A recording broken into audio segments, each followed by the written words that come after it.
Hey, Rob. Good morning. A wild one in Bowie's Creek. You guys rally from 25 down on a couple different occasions and get back within seven, but come up a little short, 42-35. Just give me your impressions on the game. Yeah, it was like two different halves. It was like each half was a different game. You look at the first half, really in the second quarter, we got away from us. It was 28-10. We got into halftime. It was 28-10. We're down. Really challenged our guys at halftime to come back and be able to compete and come back and fight. Then you look at the second half, and that score is 25-14 in our favor.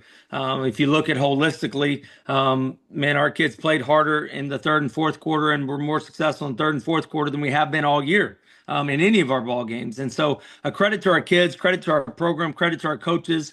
You get in that spot. Last year, we're in that spot against North Carolina Central. We're down 28-0 at halftime, and our kids didn't come out and respond. Man, a huge credit to our kids and who the character of who they are and the character of this football team to come out and give ourselves an opportunity to win the football game in the fourth quarter. There's not a lot of teams that I think would be able to do that. Yeah, just can you put your finger on why you got off to the slow start? And then what was obviously the message in the locker room? As you said, you flipped the script. What were you able to do so well over those final 30 minutes on both sides of the ball, really? Yeah, in the first half, we stopped, get a big stop on the first drive, stop them on fourth down to create a turnover on downs. That's huge when you're playing a team like Western Carolina that averages about 15 possessions a game. Anytime you get a stop, that's a big deal. And then we turned it right back over to them on the 10-yard line. So that starts off. We get a big stop and momentum for our football team, and then turn the ball over back to them, and kind of races that stop and the momentum that you had going on right there. And then it took us a while towards the end of the second quarter to be able to kind of get going offensively, to be able to move the football. We had some young receivers playing in spots for the first time against a really talented athletic secondary that they had. And I thought those guys came back in the second half and responded and made some adjustments in their game to be able to give us a chance. The message at halftime was simple. Man, that's the worst half of football we've played all season. That just is what it is. Let's just call it what it is. Now we have a choice. What do you want to do, man? Do you want to go and reset and be able to go play? Or are we just going to let this snowball? And a credit to our kids, like I said, credit to our coaching staff to be able to get them to go again in that spot. I think that speaks volumes about the character of this team and the program at this point.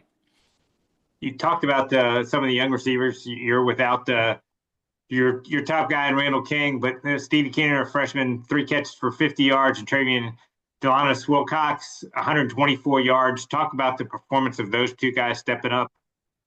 Yeah, big opportunities. Trey has kind of been battling injury all fall. We got him in last year in January, and man, he's talented. We're excited to be able to see him. Excited to see him get on the football field. We always thought he could be that explosive, dynamic playmaker that he was on Saturday for us. And so to see him get on the football field, that's a big deal. That kid's overcome a lot to be able to be in that spot, and really happy for him. And then you look at Stevie Keener, a kid from East Surrey, North Carolina. Man, he doesn't even know how good he can be. He's so talented in those spots, and so excited to, again, a kid that's battled injuries during fall camp. That I think if both are healthy in fall camp, you see them a lot earlier in the season. But man, they're getting their opportunity right now, and they're healthy, and they're making a lot of plays, and so excited to see them develop, because really it's their week 1 to week 2 right now. And so seeing how excitingly they can develop from week 1 to week 2.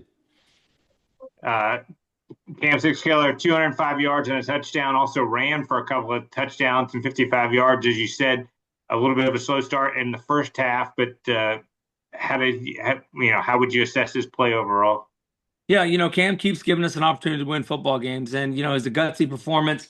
There's a couple third downs that he runs to be able to give us an opportunity. He scores for a touchdown. Our last touchdown, he scrambles in from about 20 at a 24-yard explosive run. So what he's making people do on defense is making them play 11 on 11. And so when you do that, great one-on-ones, and that's what I think you saw in the second half, is when you got those one-on-ones, you started winning those one-on-ones, which allowed us to score 24 points in the second half. And a lot of that comes driven from him. He'll tell you the same thing. We got to be better. We got to take care of the football. We can't make mistakes like the screen that we gave up on an interception. We got to be better in those spots. He'll tell you those things. He wants those opportunities back as well. But just excited to see his performance and just being able to make the team around him better. Defensively, after that rough first half, you guys forced a couple fumbles there in the second half and really slowed them down. first of all, what did you do better, and then how difficult is it to deal? We talked about it a little bit last week, but trying to slow down Teron Dickens. Yeah, I mean, number one, credit to those guys. I mean, that's probably one of the most powerful offenses that we're going to see all season long. And they're explosive and they create speed everywhere on all the angles.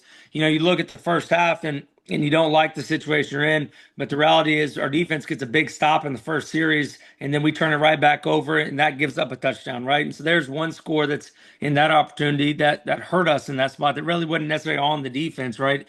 But then the second half to be able to respond, to be able to simplify things. I thought our coaches made really good in-game adjustments at halftime to be able to give our kids a chance to play physical. We just got to be able to start like that, and we got to be able to finish like that. Let's look ahead to Saturday. Obviously, a big challenge on the road against an ACC team in NC State, facing two FBS teams this early in the year. How difficult and is that for your guys? Yes, absolutely. The answer is yes, right? That's a challenge that it is. But you know, it is what it is. Our goal this week is simple: is we went and played an ECU team that was really talented. We actually beat in North Carolina or lost to North Carolina State by a touchdown, right, early in the season, and we didn't perform our best, right? We want to be able to perform at our best, and so this process hasn't changed. It's about us, and it's about being our best. And this is just another opportunity to be able to go be our best, and we get a chance to learn about ourselves. We got some new guys and some roles, and they're going to be thrust in some environments that maybe they're not haven't been in before. Well, we get a chance to expose them to those environments and get to go play in that. Right? There's nothing like experience. Just like those receivers you just mentioned, man, they're going to get experience against an ACC speed receiving DBs right there. Man, it's going to be a huge experience to add to their toolbox. Then we get back in CAA play after this game. That's going to be a huge advantage for those kids. And so at the end of the day, it's an opportunity for us to get better and us to get better at doing our job. And that's exactly what we're thankful for, is that opportunity.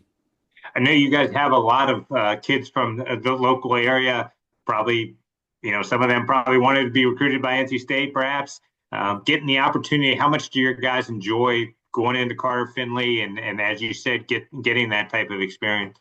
Yeah, I think it'll be a great environment for our kids. You know, the game's already sold out from them, and so it's going to be a great environment that they're going to have family and friends. There's a lot of people around this area that are Campbell fans and that have degrees from NC State and have degrees from Campbell, right? And it's going to be a great opportunity to expose our university and our program on a big stage in that spot. And I think it's another opportunity for us to grow and us to develop as a program. First time we've ever played, NC State at their place in that spot. And so it's an opportunity for us. Our kids love the opportunity. Our kids want to play. Our kids enjoy the opportunity to play the game of football. And that's one of the things I respect so much about our kids is they want the opportunity to play. They want the opportunity to develop, and they'll play up to the environment. All right, Braxton, good luck on Saturday at NC State and look